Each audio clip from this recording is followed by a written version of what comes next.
what can we fund? Let's start on the positive notes. Okay.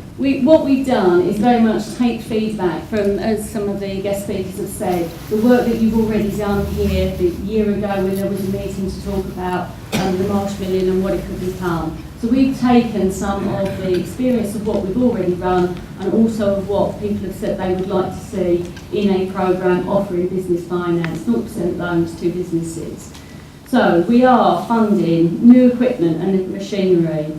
It is about employment, it is an employability, so making sure that any company that comes to us and that is either starting up or growing is about taking on new staff, so obviously it is wage costs for new employees, not existing employees. It is about market costs. We can fund a percentage of marketing costs to make sure that your business is out there and people have easy access to it. We can fund building improvements and construction costs, also licences and consultancy and technical advice, because what we have found that some of the businesses who are starting up do need that consultancy work, do need some expertise and some more input into how they can make their existing business grow as well, and therefore we have taken that on board. So, what we can't fund. We are restricted to funding, and that's due to a number of legislations, EU legislations, and also what is already funded out there. So we are unable to fund working capital, share prices, equipment that is already incurred, or you're already in the process of placing that order before you apply to us.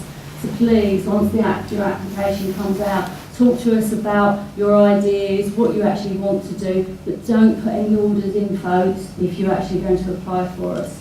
And there's always sector restrictions due, as I've said, to some of the funding that's already out there for government, and you've got their primary agricultural and fisheries. So there are a number of sector specifics that we cannot fund. Let me just talk a little bit about the application process. As I said, we're learning by experience here. We have got a number of products out there already, and we've got one that is for the West Kent area called Accelerator Plus, which is the sister, if you like, of a accelerator that we ran actually with the closure of Pfizer. Now this was very similar. It was for businesses and it was up to a 20k. So we've very much taken those lessons learned and put that into the application process and streamlined it. We are starting with a pre-application. It's a 2-3 page application online. The idea is that you as a business then do not spend a lot of time putting a lot of work together doing your business plan and other things only to get to an application that's turned down. So that's the whole purpose of pre-application, and we have taken that very much on board from companies that are applying for us. We will give you a link to the full application if we are asking you to go forward and you're eligible to do so.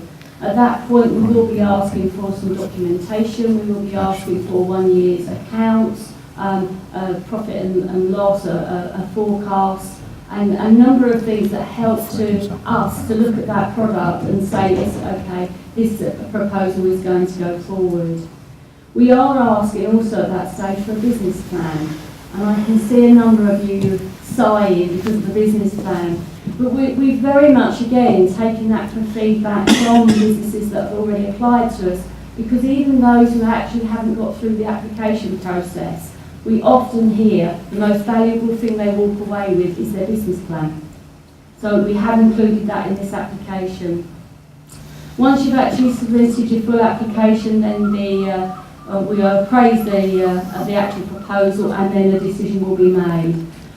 Through the whole application process, we will keep up communication with you. You will know if there is a missing document, you will know if there is an appraisal board or panel being met, and what day your proposal will be considered by that board.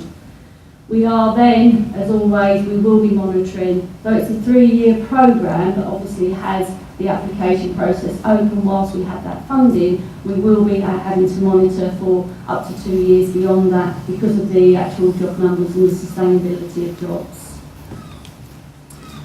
What next then? So we've opened up a website account. We've got www there, Marsh Million. We've got a Tiger, 20 million. We've got Expansion East Kent. So we've got a specific website there and an email address for you to register your interest for the Marsh Million.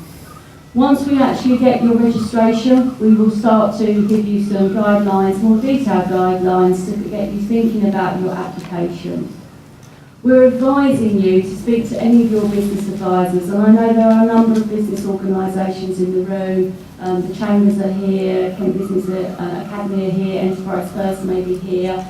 Your two district councils, the Borough Council is here. Speak to business advisors, speak to your accountants. We're often finding that a lot of our people who are coming forward on applications are coming through their accountants. Accountants know many people and they also can spread the word.